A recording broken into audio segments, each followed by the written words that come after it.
Welcome, Dr. Gutman. Thank you very much, Elizabeth. Just hold on a second. You're absolutely right. This is an exceptionally well-fit, great-looking audience. Yes, we were talking about you guys before we got up here. We're very excited to sit down and chat about glutathione and all of the things that I know you guys are here to learn about. And let's just get into it. Obviously, we just went through Dr. Gutman's background, and it is a very impressive medical and academic background. So I'm sure a lot of you guys are wondering what led him into this role where he is now promoting this natural product. Wow, that's a good question. What is an academic physician doing, talking about something you can get without a prescription? Natural product. That's a good question. Well, just to go back in time a bit, in the 3 years that it took for me to graduate from medical school, I had maybe 2 afternoons studying nutrition. 2 afternoons in 3 years. Back then, if you wanted to know anything about nutrition or supplements, you needed to learn it on your own. And I went into a field that was very typical of conventional medicine. I went to emergency medicine. And between the times I spent in Northern Canada, in Atlanta, Georgia, at McGill University, I got really good at emergency medicine. I was an expert at fixing things that were broke. And I ended up teaching emergency medicine at McGill University for a number of years. But something happened to me. Something happened. I'm looking out there in the audience and I see same thing happening to a few of you, or might soon happen to a few of you. I turned 40. And here I was with 40 years old, 2 kids, a house. I had a minivan.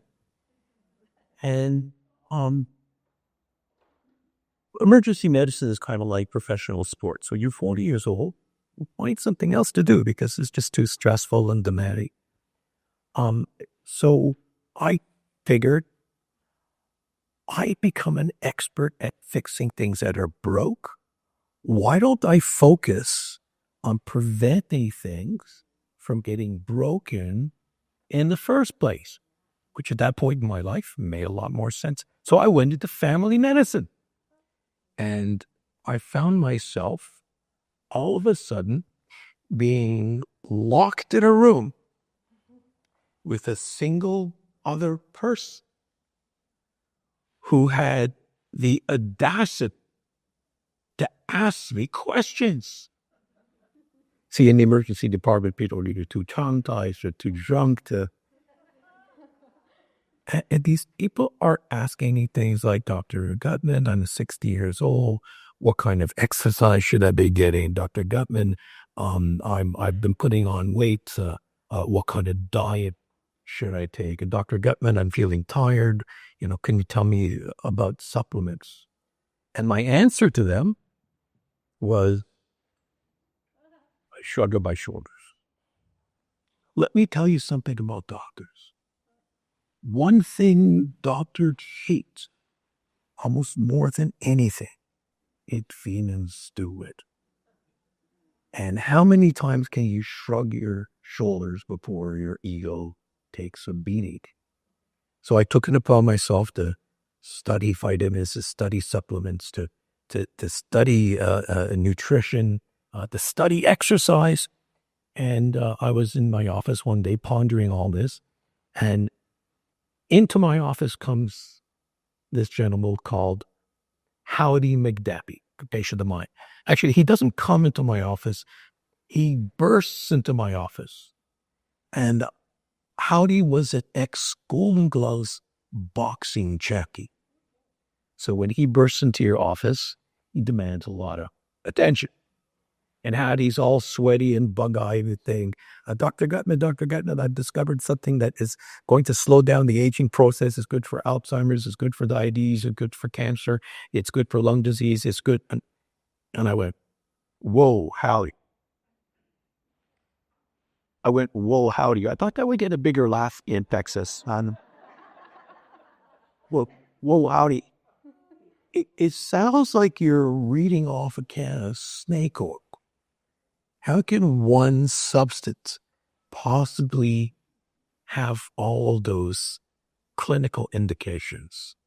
And his answer to me was a big thud on my table. And it wasn't in big fists on my desk. It was a pile of about 20 pounds of research. And he said, Jimmy, you're going to go home and you're going to read this. Most of my patients don't speak to me that way, but being a boxing champion, I guess you get away with that. And what Howdy managed to do by leaving me with that pile of research was absolutely ruin the next 3 months of my life, because I couldn't stop reading them. I was canceling clinics to go to the library and have the internet then. And I was reading about something that was both fascinating and embarrassing. Embarrassing because I never heard about it. Fascinating because it was absolutely new. And it had such tremendous potential. And I was reading about glutathione. And fortunately, one of the major authors, one of the major researchers that was writing about this glutathione pretty much lived in my backyard in Montreal. And I said, Howdy, this is really amazing. I want you to set up a meeting with me and Dr. Gustavo Bunos. That's who was the genius behind all of this work. And sure enough, Howdy was able to do it. I guess he punched his way in. And I met with Dr. Bunos. I met with him for 4 hours. And after those 4 hours, it was time for me to change my career again. This was too important for me to let pass by. This was just too outrageous. And I decided I was going to change my life and I was going to start studying and working on glutathione. So that was 30 years ago. And here I am today without a regret. It's an amazing story. We're so glad you're here.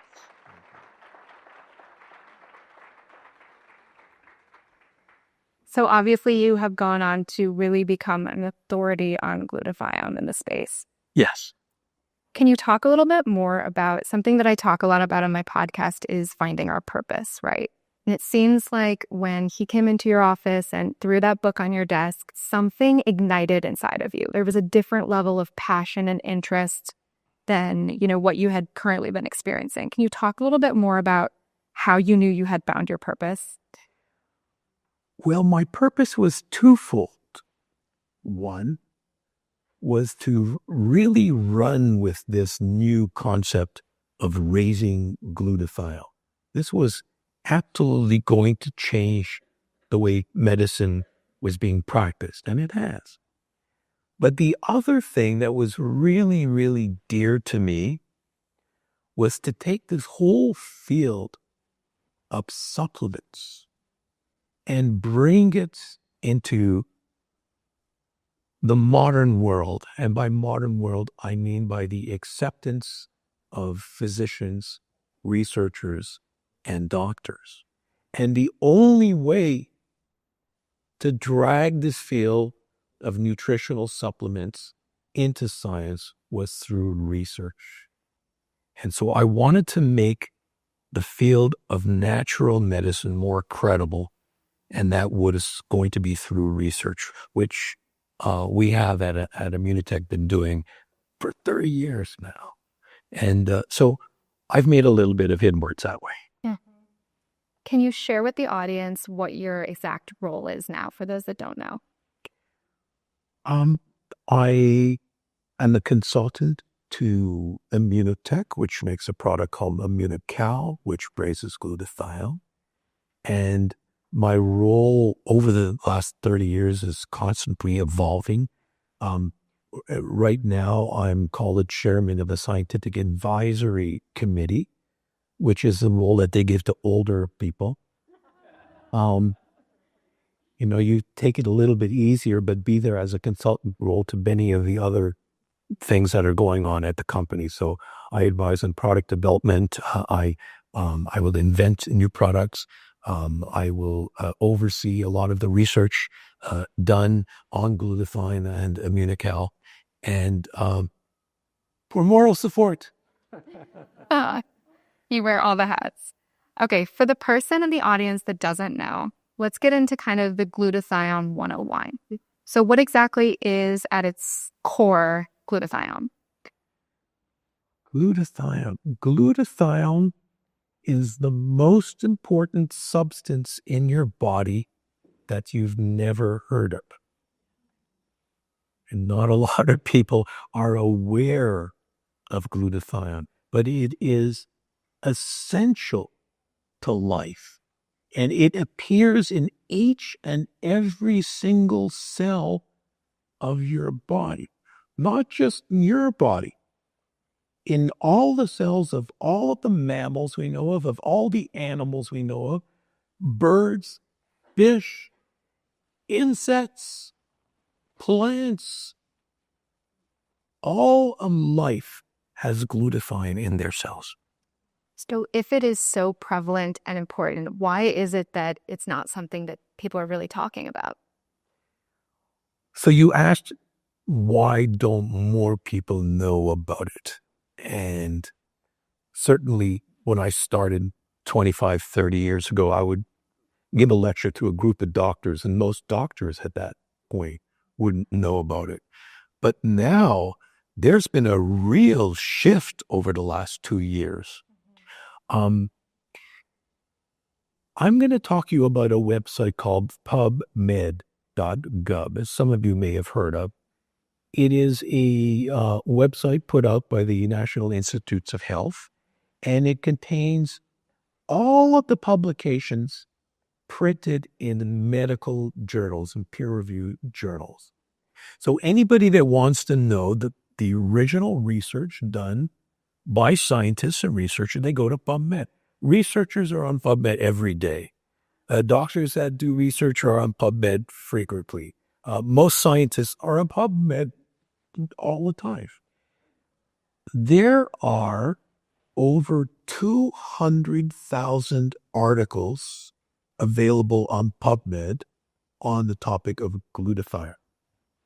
Now, that besides being a big number, let me put that into context.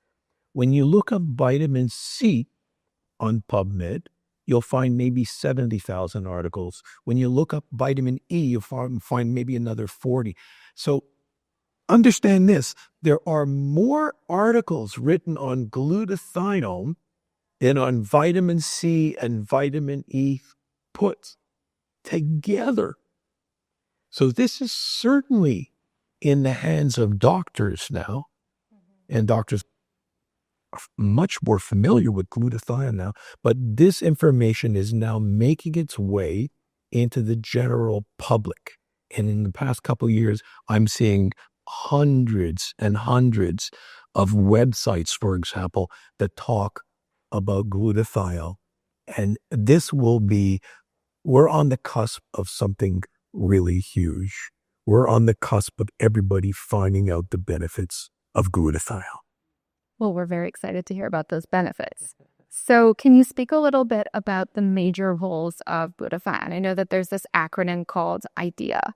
Can you walk us through what each of those letters means? Yes, if I were giving a lecture to a group of very technical doctors, I would be able to talk about 40 or 50 things that glutathione does inside of the body. But for everybody here, remember this statement: glutathione, what a great idea. IDEA. So what does the I stand for? The I stands for the immune system. And we are discovering more and more about the immune system now. The immune system is still very much in its infancy in our understanding, but we do know that people with low glutathione levels suffer from immunodeficiency. For example, AIDS patients have, by definition, low glutathione levels. And people with optimal glutathione levels, their immune system has a chance of working optimally. So think of glutathione literally as food or fuel for your immune system. And this is very, very big these days with COVID going around and the flu going around. And there are hundreds of papers looking at glutathione and the flu and glutathione and COVID. This is clearly established. D stands for detoxification. What are we talking about? We're talking of the breakdown product of cigarette smoke, of automobile exhaust, of pesticides, of herbicides, of a list of thousands of chemicals in our environment that we depend on a glutathione for detoxifying. So I tell people that next to water, there probably isn't a more important detoxification substance in our body. Wow. Yeah. E stands for energy. And I looked out my window earlier and saw everybody exercising. So good for you. So you know about energy, and you certainly know about energy depletion. There are so many things I can talk about energy on a microscopic level, on a molecular level. But let me just mention that, well, the Olympics are on now. Start today? Okay. Yeah. Well, when I'm going to watch the TV, Olympics on TV with Mauricio later on today, we're going to look at the TV and go, he's on immune account, she's on immune account, he's on immune account. There are dozens and dozens of Olympic athletes, Canadian Olympic team, American Olympic team, Polish, British, taking immune account. Wow. Yeah. It's volumes. Yes. Yes. It's incredible. Yeah. Yeah. And finally, A stands for antioxidants. And this is the role that most people are familiar with. Glutathione is called the master antioxidant. Now, that sounds more like a marketing term than a scientific term. But master antioxidant, why? We know of over 2,000 different antioxidants. All of them depend on glutathione for being recharged and recycled. See, when vitamin C picks up a free radical, which is a very nasty molecule that causes damage to your cells, there's a production of oxidation. When a vitamin C picks up a free radical, it's neutralized the free radical, but it's neutralized itself as well. How does the vitamin C continue working? It actually hands such free radical off to a glutathione system, which has the ability of getting it out of your cell. So all of the other antioxidants that we know of depend on glutathione for their recycling and being recharged, which means that all of the supplements you take, you're getting many, many more miles out of. You probably don't need as many supplements. And all of the fruits and vegetables that you're eating, you're going to get more miles out of them as well if your glutathione levels are good. Wow. So, A, the master antioxidant, glutathione. I think we're all sufficiently sold at this point. It's very clear that it has so many different roles within the body. Yes. I can only imagine that with someone's glutathione levels are low, that you will experience symptoms, feeling off. Can you speak a little bit more to what that might look like when someone's glutathione is low? But there are so many ways to describe this. Everything from feeling unwell, restless, anxious, fatigued. Those are common signs of glutathione deficiency, to a preponderance of episodes where you catch a cold. Everybody goes to the office, you might have 100 people in your office, 40 of them have a cold. Why the other 60 don't? Well, it might have something to do with glutathione levels. To, I guess, the worst case scenario is coming down with something like cancer. And it's been shown quite clearly, statistically, people with low glutathione levels have a much stronger likelihood of developing cancer. And now these days, we've been doing a lot of work on the human genome, and I'm sure you've been reading about that everywhere.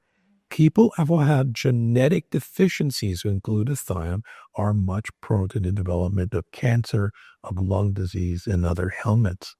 So you don't want to be low. It's what it's all. Certainly. What are some day-to-day factors or things that we're exposed to that can deplete those levels?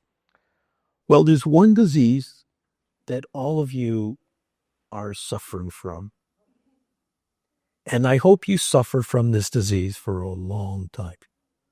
And that's the aging process. Someone my age, between 40 and 80,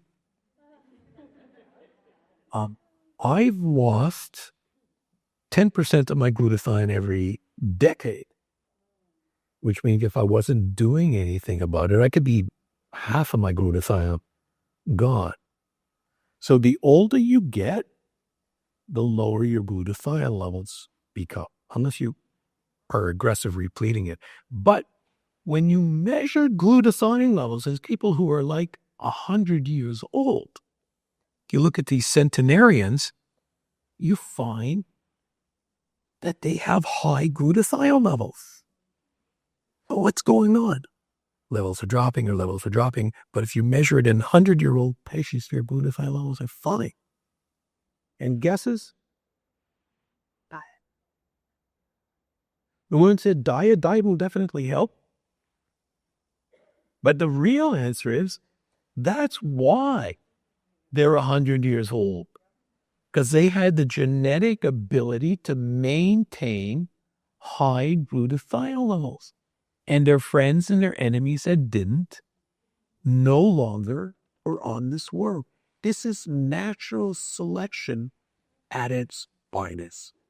So the aging is one thing. Our polluted environment, I don't need to talk about that. And given that most known pollutants are detoxified by glutathione, so I guess if you're living in Houston or you're living in Los Angeles or you're living in New York, you're at much higher risk. Yeah. But I've found out that if you live in the countryside, if you're a farmer, your risks are just as high because of the exposure to pesticides and herbicides. Yeah. So Everywhere. yes. Do you all eat well? Oh, you're honest. Most audiences will pick up their hands and say, even if you wanted to eat well, you couldn't eat well unless you were growing your own produce and bringing up your own cattle if you're into eating beef. The produce that we get in our supermarkets are so deficient in nutrients and vitamins that it's a crime. Before I went into medicine, I was in agriculture. And I had a group of friends that got this big grant. I won't name the multinational food company that gave it. They had a grant, $1 million grant to come up with a fartless bean. Because a lot of people don't eat beans because it makes you fart. Were they investing in the quality of nutrition in the bean? No. You think scientists studying tomatoes are worried about nutrition? No, they're worried about making square tomatoes so they don't roll off the counter at the groceries. So it's really hard to eat well, even if you're trying. So many other reasons: smoking, just being ill, being under stress, There was a study looking at glutathione levels in people that practice transcendental meditation. Calm yourself down.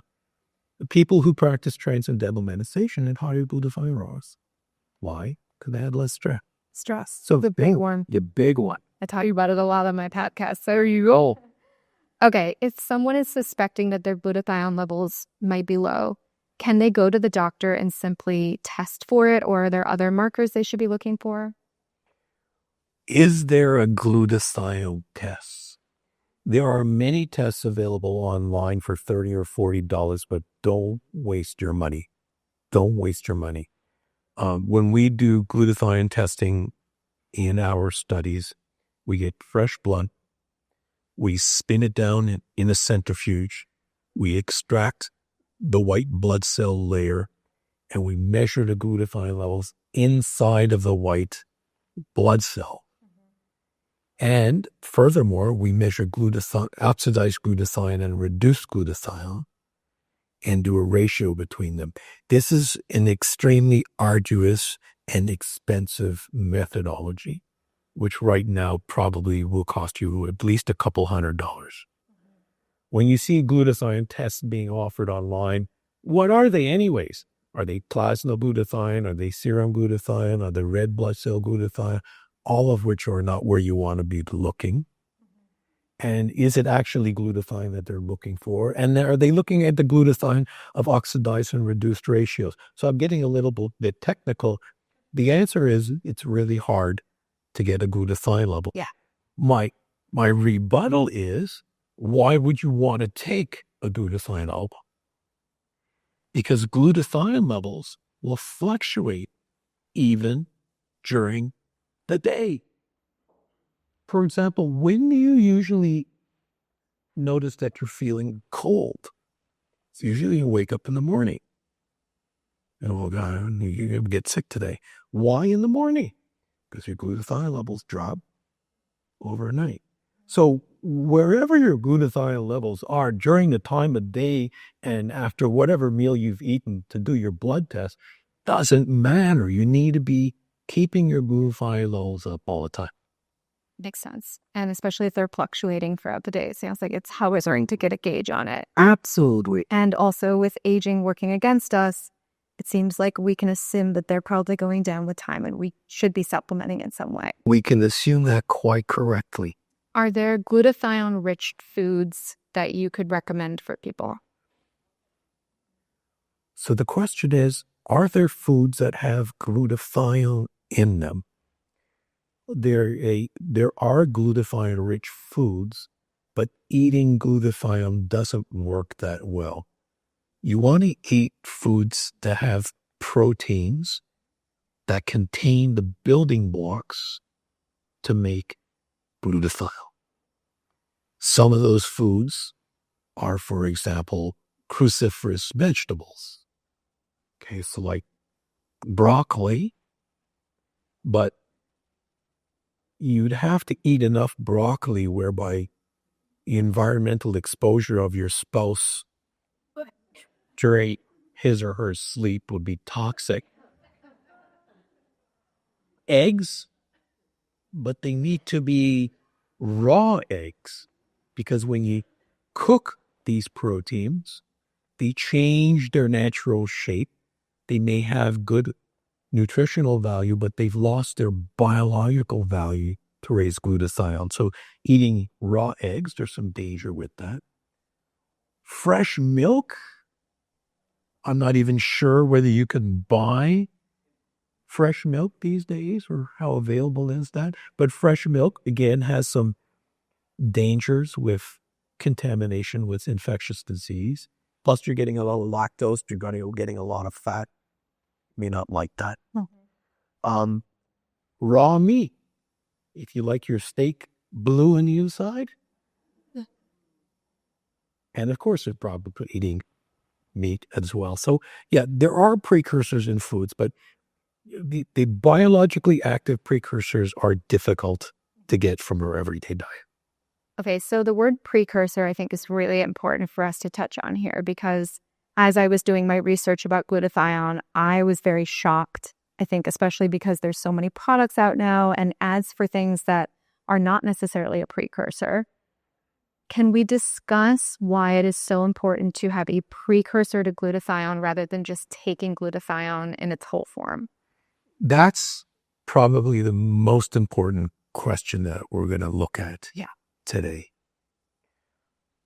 You can't eat glutathione and expect it to raise the glutathione levels in your body. You can't eat glutathione whether it's in foods, and you can't eat glutathione whether they're in a supplement or not. And there are thousands of supplements that are feeding you glutathione. And there are thousands of research articles that tell you that that doesn't work. When you eat glutathione, it becomes rapidly broken down in your digestive system. I'm coming up behind Mike. And very little, if any, of the glutathione make it from your food to your cells. Glutathione gets broken down in your body, and mostly by an enzyme called GGT, but we'll say technical talk for another time. Eating glutathione doesn't work. How do you raise glutathione?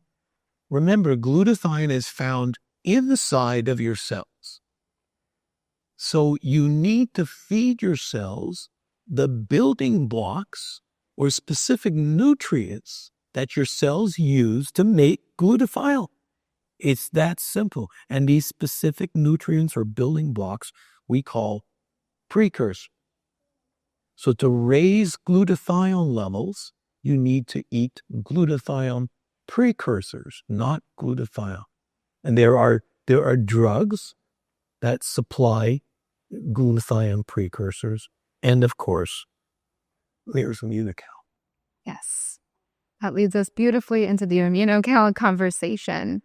Can you share with the audience what Immunocal is, the fact that it is one single ingredient, which I think is really incredible, and someone that cares a lot about ingredients. So when there's one and it's very well patented, you know it's a great product. Yes. Talk to us about Immunocal.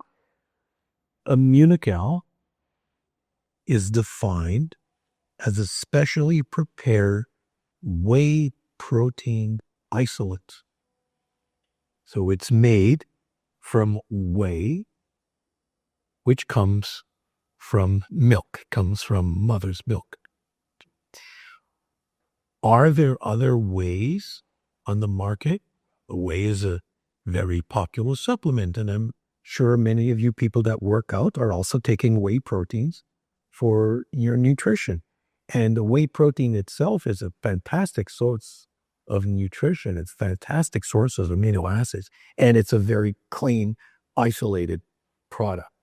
But what is the difference between Immunocal and other whey protein? Again, this is another key question. Whey is a byproduct most of the time of milk production. So when you make milk, you end up with whey on the side. And there was a time where whey was just being thrown away. But now we've realized that it has very distinct nutritional advantages. But in the making of dairy, in making milk products, you need to pasteurize your product. And you need a lot of agitation and mixing and blending. What is pasteurization? Pasteurization is heating.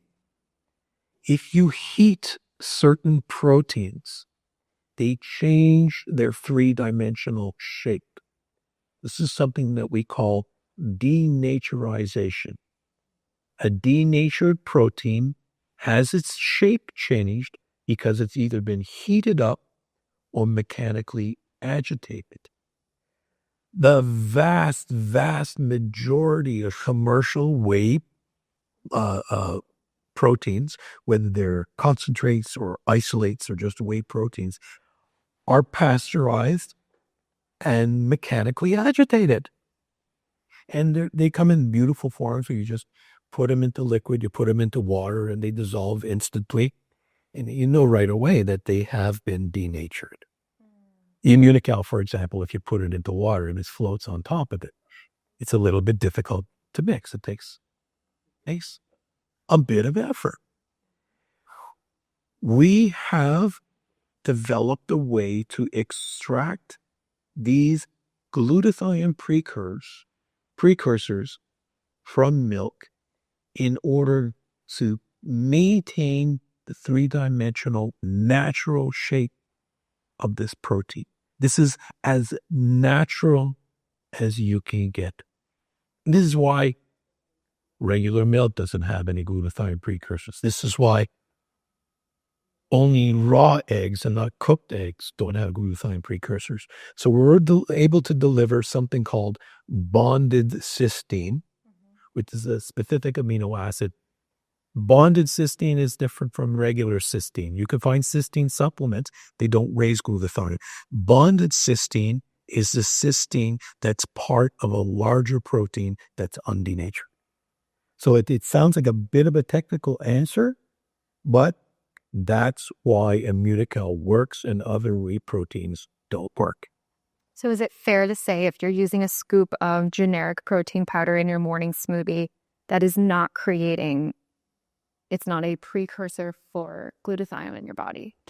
Generally speaking, no. Some higher weight protein isolates, you might be getting some precursors, but not to be compared with Immunocal, which is the richest source of natural precursors, certified precursors that you can find.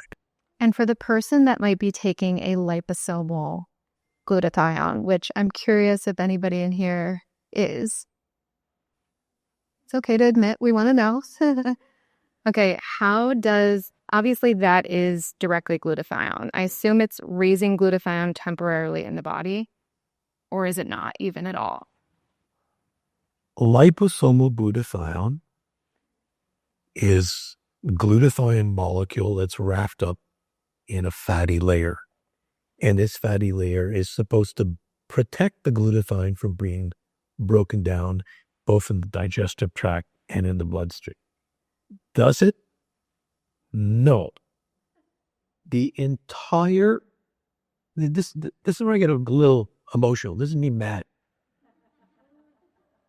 The entire liposomal glutathione market is based on one clinical study done years ago that showed that glutathione levels were elevated after liposomal glutathione ingestion. One paper. Let me describe this paper to you.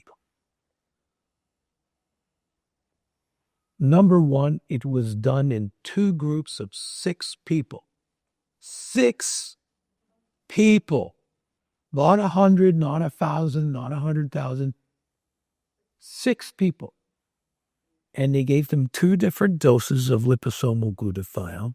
As it turns out, the higher dose of liposomal glutathione ended up with the lower dose of actual glutathione measurement in the cell, which makes no sense, probably because it was such a small sample size. But here's the thing that for anybody who's into science or in medicine or research has to appreciate. There was absolutely no placebo control. It was compared to nothing. It wasn't compared to another protein. It wasn't compared to another way of raising glutathione. It wasn't even compared to a group of people who ate nothing. It is essentially, and even a medical student will look at this paper and say, please, this is not a paper.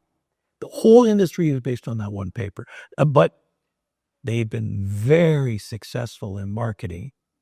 And I'm sure that many of the people in this audience have at least tried with the liposomal glutathione. You just don't want to raise your hands. Well, now we know better, so we don't have the excuse, right? On the note of studies, can you talk more about the studies that have been done on Immunocal?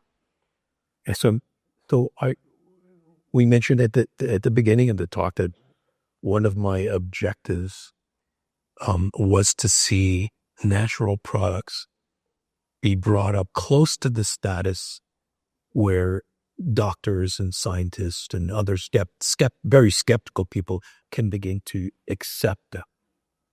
And doctors won't accept products that don't have research. And I'll tell you that still the majority of natural supplements, although they may claim to have research, are not referring to research that they've done on their individual supplement. For example, I told you that there's 200,000 articles on glutathione. Well, anybody selling a glutathione supplement can say, yeah, we have 200,000 studies. Do you have any studies on your supplement? And most companies, I'd say over 95% of companies, have zero studies. Immunotec has over 100 studies. 100 studies done using and looking at Immunotec. And we have close to 30 studies that we call gold standard studies. What is a gold standard study? It's a study done in humans that's double-blinded, placebo-controlled, statistically relevant study. These are the type of studies, the class of studies, gold standard studies that any health professional needs to see before he or she recommends a supplement to a patient. We've got more than anybody. Incredible. I'm so proud of that. I'm so proud of her.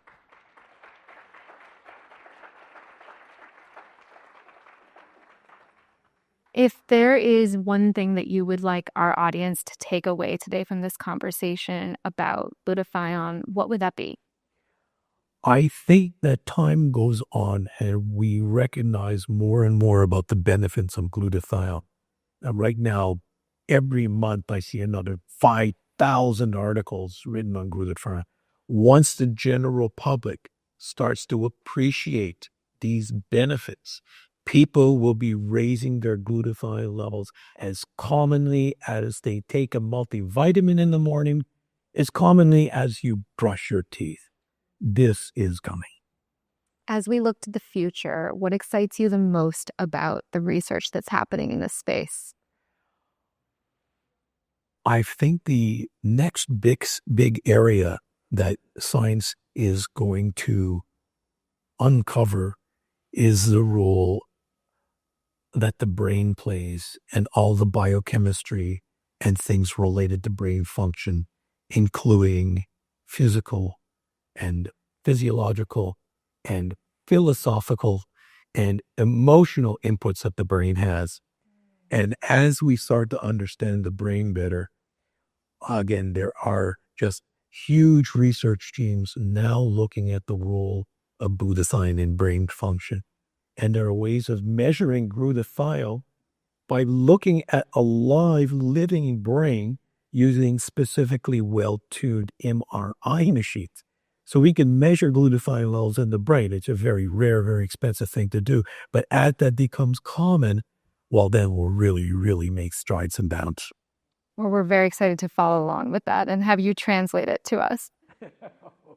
Thank you so much for being here today, Dr. Gutman. Thank you, Orisinis. Thank you.